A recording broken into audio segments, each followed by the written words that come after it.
Good morning, Geneva. It's a beautiful day out there today. Last summer, my wife and I embarked upon a 2-week camping trip through the desert Southwest. Middle of July, August. It was hot. We hooked up our pop-up to our Escape, and 4 days later on Thursday, we found ourselves crossing the Rockies on our way to Moab, Utah. We decided to stop in Grand Junction, Colorado for a short break at about 7 p.m. Our camper is small enough that it can follow our tow vehicle just about anywhere, so we found ourselves in a Wendy's drive-thru ordering something for the last hour of our trip. The trip had been proceeding as expected until I tried to shift the transmission into drive and nothing happened. The shifter handle moved, but the gear indicator on the light on the instrument panel didn't. So there we were, 1,700 miles from home, and our tow vehicle had broken down in a drive-thru. Given that the Escape is an all-wheel drive vehicle, being stuck in park meant there was no way to even push it out of the way. We let the manager know what was happening and sat back and said, "Okay, now what?" I'm not embarrassed to say that we shared a short prayer asking God for direction and help. Being somewhat mechanically inclined, I started trying to figure out what the problem was while my wife directed traffic around us to the drive-thru window. After a quick internet search, I found that the transmission shifter cable bushing failure was a known issue with the Escape. And it wasn't likely that there was anything I could do about it in the dark. So I got on the phone with AAA and requested a tow. It was going to be a couple hours before a driver could get to us. So we took stock of our situation. It was 8 p.m., and since there wasn't much chance of making it to our campsite that night, we needed a place to stay and transportation. For the first time, I looked around and found that we had broken down right next to a hotel. Leaving my wife to direct traffic, I went over to the hotel to see if they had any rooms, and they had one left.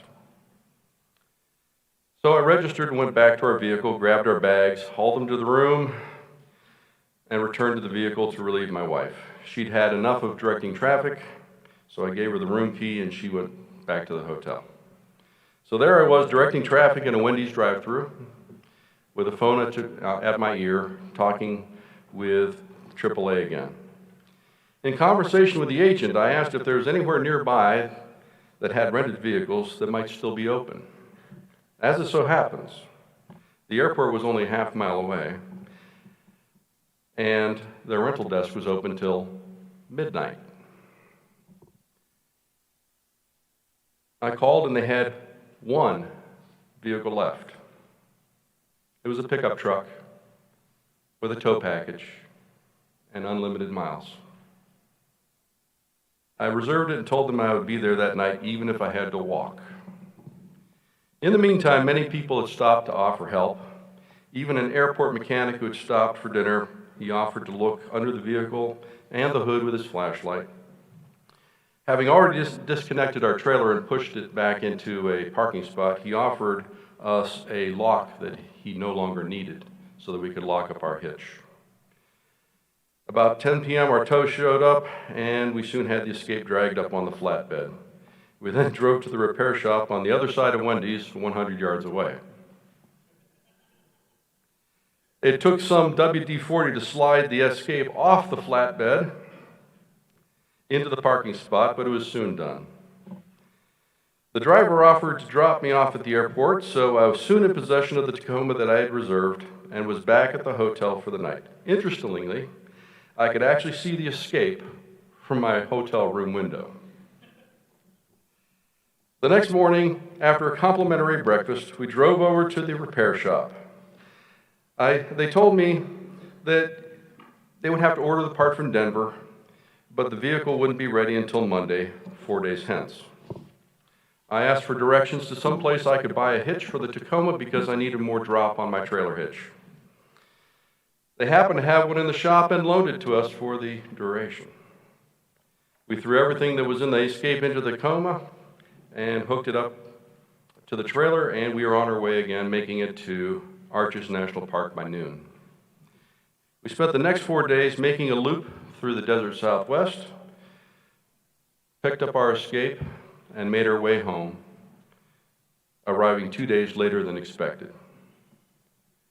I'm a bassist and vocalist with a Christian music group called River Rising, and one of the songs we perform is Me on Your Mind by Matthew West.